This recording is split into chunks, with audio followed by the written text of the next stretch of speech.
Nasa tindahan namin ako noon nagbabantay.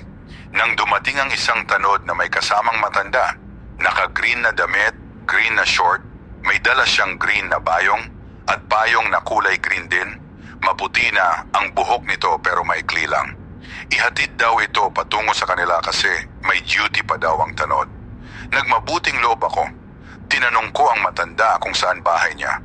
Ang sabi niya, may ilog daw. Alam ko kung saan yon pero mahirap patungo doon, lalo at 10:00 ng gabi. May 2 daan, ang isa ay maliwanag at ang isa ay sa gilid ng batis at madilim. Nais ng matandang na sa madilim kami dumaan, pero sabi ko mas safe dumaan sa maliwanag. Nakasalubong namin ang 3 kong kaibigan. Sinabi ko sa mga ito na samahan kami. Utal-utal sinabi ng matanda na wag na. Pero nagmapilit ang mga kaibigan ko na sumama. Nung nasa gitna na kami ng bukid, umalis na daw kami.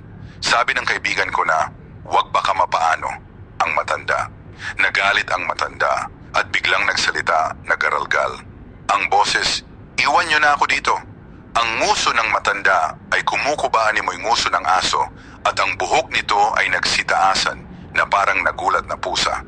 Dali-dali kaming tumakbo ng aking mga kaibigan sa takot.